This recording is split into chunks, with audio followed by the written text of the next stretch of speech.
ones and zeros and even like positive, so we're good. Like we are all in summer, I wish.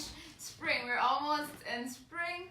So just be happy, get your summer, spring clothes out, and yeah, let's all enjoy this weather. And so time just goes by so fast. Like I literally, we were here last week, but yeah, another Sunday morning, and few things that happened. So it was the International Women's Day on Friday. So at our workplace, we all wore purple, and it was fun. Our manager brought us flowers and stuff, so we felt really appreciated. So that was good. And yeah, and yesterday, as we mentioned in our last radio show, the Bangladesh community of Saskatchewan hosted the International Mother Language Day event at Bethlehem, and there were many different countries who came and took part, from German Culture Association to Nepal to Chinese to Russian. So it was a big celebration. Like there was so many people, and the mayor came in to show his support, and many like Chris, Rob Norris. So it was a great event. I danced. So hopefully, Rashid, how did you enjoy my dance? It was amazing. You always do great job in dance, and as well as you were the co-host for that event too. So you did really good job, and I really enjoyed that event last night because it shows the diversity, different cultures, and lots of laugh. And then the main thing was food, samosas, and like mango lassi, and like a lot of other things to enjoy. And also, I got the chance to meet with my some of my good friends. Rob Norris, who is the Honorary Consul General for Bangladesh community, and Brandy, who actually came from Larange to attend that event. So it was like a very long way to come. So yeah, it was very good event, and I was honored to be there. Perfect. I'm glad you enjoyed. And yeah, we have a full house here today. We'll post the video, so don't forget to go like our Facebook page, The Voice of Saskatoon, and we'll be posting videos and everything. So yeah, I'll start with our introduction of our guests. So we have 3 guests with us. So our first guest, his name is Chappie Mongo. Did I say that right? Okay, perfect. So he usually goes by Chappie. He was born in Addis Ababa, Ethiopia. His mother is Ethiopian, whereas his father is from Zambia. Chappie is a 3rd-year student at the Edwards School of Business and currently doing internship at the University of Saskatchewan's Enterprise Procurement Department. He joined the Operations Management Students Association in the fall of 2018 after he saw an ad for the VP of Corporate Affairs role on the weekly Edwards newsletter. As a VP of Corporate Relations, he's responsible for the public relations aspect of their club. And our second guest is Arindam Chakravarti. He's in his 2nd year of Operations Management at the University of Saskatchewan. Arindam is from Bangladesh, which is, according to him, is a small South Asian country with a full history of pride, and I could not agree more. Well, when I saw the profile too, like I don't agree with the small country, because yeah, it's a big country, and especially like the export of the clothes is all over the world. So. We are everywhere. We're no longer just a small country. I was laughing when I saw this. I'm like, oh wow. So he is the first person from his family to travel this far to Saskatchewan. And this was the first time that he came, and then he had to face minus temperature, so that was a big shock for him and a culture shock. But he's doing well. He's very active and good. And he got into the Operations Management Student Association last fall, again via the Edwards newsletter, and applied and is now in that role. As a Vice President of Academic of OMSA, he handles academic parts of the club, and he loves his position, and he loves crushing numbers. I don't know how, and solving puzzles, but good for you. You're actually a good chess player. Do you play chess? Oh yeah, I used to play chess. Awesome. Yeah, quite a lot of times. Well, you have to teach me sometime then, because I don't know how to play chess. Perfect. And our last but definitely not least is Tej Kaushik. He was with us a few weeks ago, but he didn't get enough limelight or highlight, so he deserves more. So we brought him again. So Tej is 11 years old and studying at Ecole River High School. Tej loves coding, science, and maths. Everything that I hate and I suck at. But yeah, that's all good. Tej enjoys almost all sports, a very good swimmer, and participated in the Queen City Marathon, CIBC Run for Cancer, and Race for Autism. Tej has a YouTube channel called Tej Teaches, and his most recent video was Let's Discover Artificial Intelligence with Alexa. And Tej's YouTube channel is all about maths, science, computer science, AI for kids who want to explore technology, science with experiments. Some other recommended videos from Tej are CO2 as fire extinguishers and the bubble socks experiment. Let's understand air mask. Tej is a Royal Canadian Navy cadet and wants to be a fighter pilot with Royal Canadian Defence Forces. Tej shares that his sources of motivations are Steve Jobs, Mark Zuckerberg, and his grandparent. And I will link his YouTube channel, so don't forget to go subscribe to his channel and like. So, yeah. And don't forget Albert Einstein. Well, he's also one source of my motivation. And his source of motivation was Bhagavad Gita, and that actually also helps me out a lot. Perfect. Wow, I was inspired when you came for the first time, and I know like a lot of people who are listening today will be very inspired. And then Anika was saying like she's not good in math, so you are the good teacher for math. So maybe in the future you can coach her and like charge money. Like there you go. We are providing you business on that But free for me. Well, as you see, my mom and dad, they're also doing like community. They're helping the community by kids like who needs help in math and science. They're bringing them to our place, teaching them math and science, and for free of cost. So, like, whoever needs help, just ask. Wow. We are happy to help. And I'm again, you admire me a lot, and the thing is that you are actually giving free teaching to a lot of people through your YouTube channel too. Mm-hmm. So it's free of cost. So you're doing so many community work. And how old are you? I'm 11. I just turned 11. Really? Yes. Oh, you have so much experience. I don't think so. I have experience in my 30 years of life. So I'm really excited to have you today, and then we will be talking more about your YouTube channel, your activities. But before that, I actually got a message last night from Cricket Club. It's a Hampton Cricket Club, Cricket and Social Club, and they are organizing a indoor cricket tournament. It's called Saskatoon Super 6 Tournament, March 17th, and the event or a cricket tournament will be on the place is 150 Nelson Road, Saskatoon. So it's Sastel Sports Center. So there will be 8 big teams, and then they will be competing in this tournament. So if anyone would like to know about cricket and want to see how I play cricket, they can come.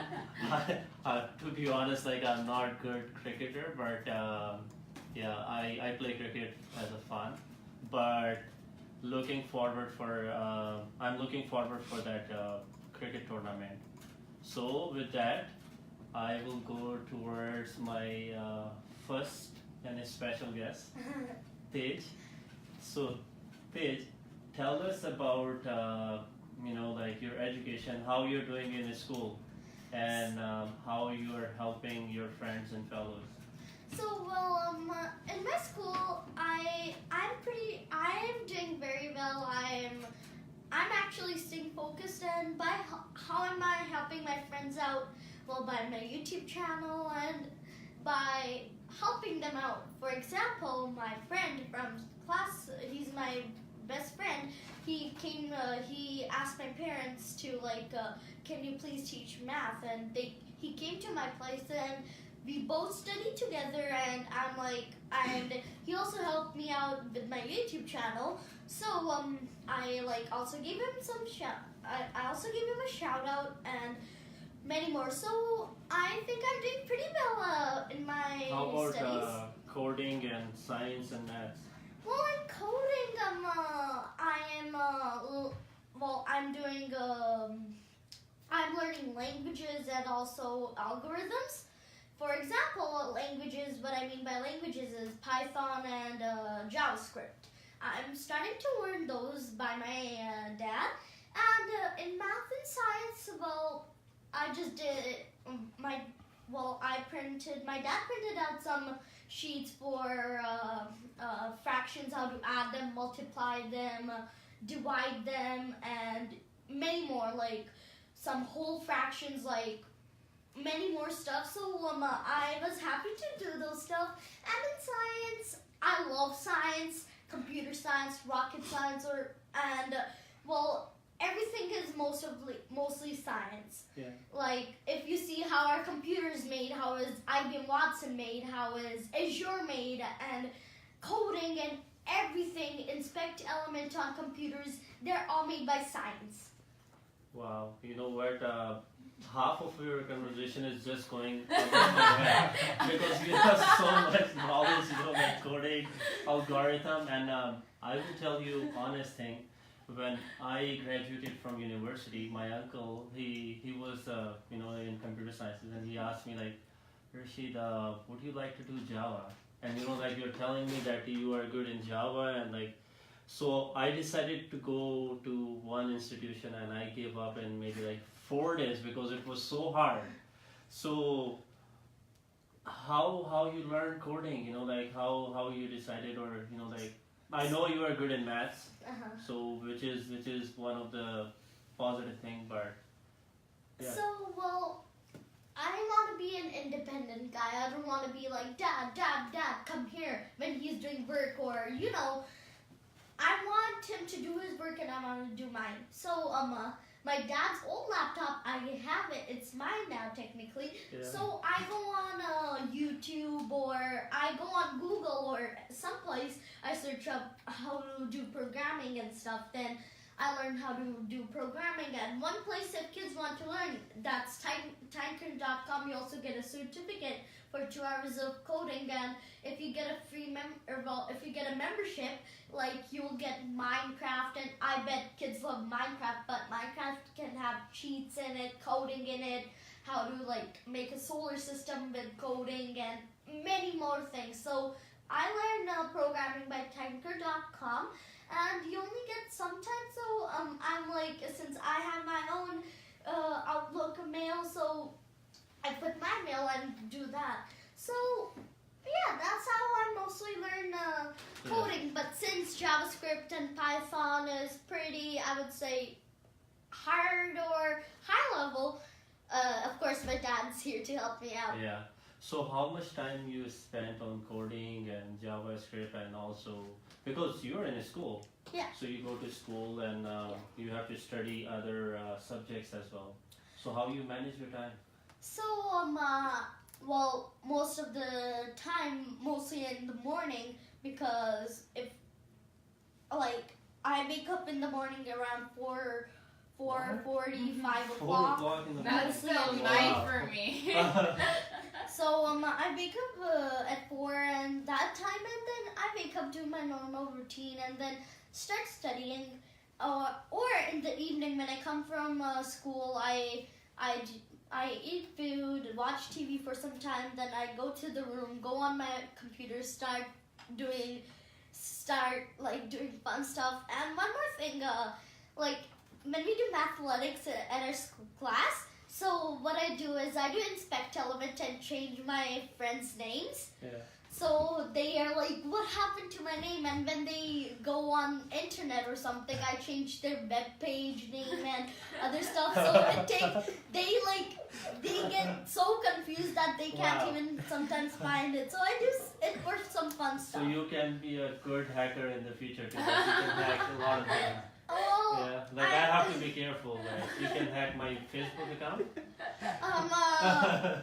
sure. No, I don't want to do that, man. No, I'm not gonna do it. We will come back to Tej, but we do have other two wonderful guests, and like talking with Tej always give me excitement, and he talked, so good, and he is doing so many great things. So random, like you came from Bangladesh, Yes. and you never see the snow. No, I was actually excited that I'm gonna be like, I always saw it on TV, and I saw people making lying down on the snow and making like snow angels and stuff. I was like really excited that yay, I'm going to Canada, the land of snows, where it's like cold for winter for like 6 months. But after like 2-3 days, I was like, okay, why is it so cold, and why is it so unbearable? I'm really tired of this. Yeah. But yeah, then life continued. So basically, in the beginning it was good, but after that you think like, oh, when the snow will be going, eh? Oh yeah, obviously. Yeah. So tell us what you were doing in Bangladesh and how you decided to come to Saskatoon or University of Saskatchewan. Sure. So back in Bangladesh, like I completed my, I studied in the British curriculum. I studied with the Edexcel Pearson curriculum. So I did my O levels and A levels from academia, my high school, and then later on, I actually decided, because I've seen it's been since like my childhood, I wanted to like study abroad, study in some institution that will provide me with much better opportunity to flourish in my career.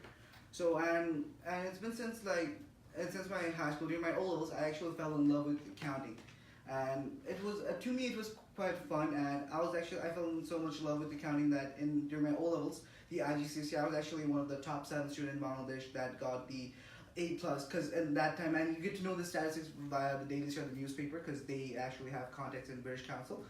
So, and that kind of inspired me. So, and later on I decided to, okay, I'm going to study business, and I'm going to study business in some areas that will help me, that will allow me to actually manage, and also help me to work with numbers, especially business stats. So, later on I decided to come to Canada, because Canada, I went over the internet and social media and stuff, and I actually found there are a lot of opportunities that's related to my career in Canada compared to other countries.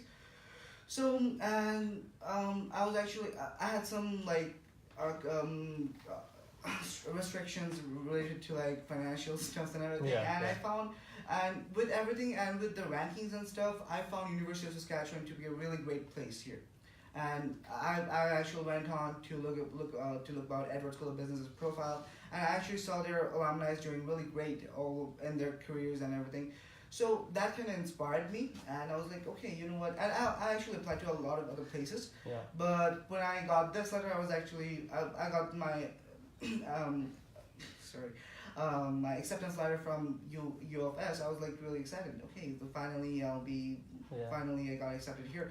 And also later on in the month of May, I actually got the letters for my acceptance for my scholarships as well. Oh, wow. I got two really big brochures, so that covered around 14,500 of my first year's tuition fee. So Wow. that was also one of the motive for me to come to U of S. Well, looks like we have all the intelligent people here at our show. Nothing so. compared to Tej, to be honest. Well, Nothing compared to him. now I will go to Chappie. Are you good in maths and accounting as well, or? No, I'm gonna disappoint you. I'm not good at math. Yeah. So I'm the worst one among the two. But he's good at maintaining relations and.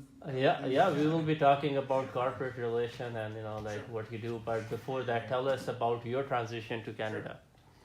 I'll just move it a bit closer. So I came to Canada in 2015.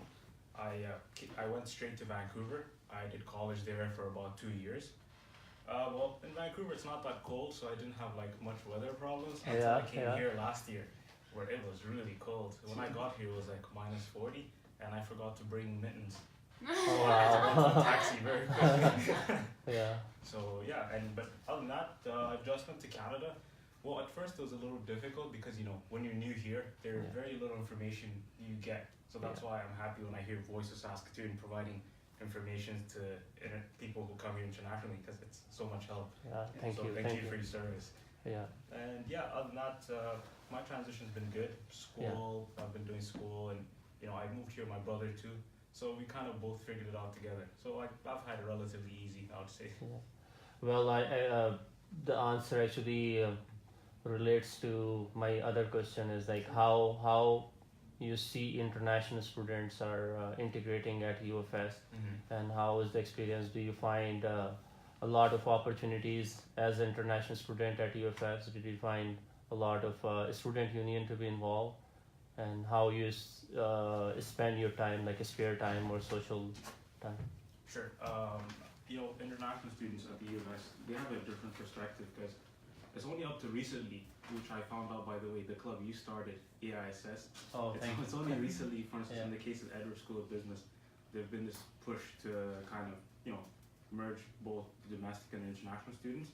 And I think largely the problem is that most international people choose to, hang out with people from their own background. So it's been a bit difficult trying to break that thinking. Yeah. But generally speaking, you notice positive attitudes. For instance, a lot of people like traveling. Yeah. So therefore, automatically people want to get with other people from different countries and talk about it. So I found it easier. How about schooling? Like when you're doing group projects and these type of things. So is it easy to find partners? I see. Well, I can't speak for everybody because back in Ethiopia, I learned English as a first language. So that clearly gave me an edge which most international students didn't have in terms of communication. But I've heard from some of my friends that it's a bit hard to get in groups and talk. Yeah. To be honest, it's because the cultural norms are different. Yeah. And for instance, people here talk about hockey or football. Yeah. Whereas, for instance, people from Ethiopia only like soccer. So Our kind of football. it's our kind of football. Yeah, I Also think. lacrosse. Yeah, lacrosse. I think you bring actually very important point. So, what will be your advice like to the new students who are coming? It's actually for both of you. Question. So, what will be your recommendation as you talk about hockey, Tim Hortons, and these type of things? So, how you will recommend new students to be involved and with local people, especially with local people, because the barrier is like to start the conversation. Well, in my case, funny enough, when I first got here, how I began to understand Canadian society was I literally just used to stand and observe people. I know it sounds crazy. Just a guy in the corner. You hear conversations, for instance, people, they see each other, they're always like, oh, good morning. And then there's these small etiquettes you kind of pick up, like you always introduce yourself here. And so I guess the best way to learn is to observe. Yeah. And also, I believe most international students should just go for it right away, just try to talk. And we shouldn't be scared to have conversations, because I don't think people are gonna say, oh no, don't talk to me. Most people don't. Yeah, I think that's a really good advice. How about Arindam? I also agree with him. So take your time, observe. To me, I didn't notice that Canadians say "a" at the end of every sentence that much often. So I can wait and observe. And one of the advice that I would like to give, don't try to forget your root and try to completely blend in. Just because you are unique in your own way, and your root makes you unique. It plays a significant role to make you stand out. So you don't have always blend in. You just try to respect all the culture, and that will actually help you to blend in much better. Yeah, That's what I noticed actually. That's a great advice, and I think we are very blessed living in Canada, where everyone respect multiculturalism, everyone That's a respect very true diversity, Yep. and that's we are known in the world. That Canada. Okay, so Anika is saying we are a little bit late on advertisement, and which is really important to run our show. So we will be going towards that now, and maybe a song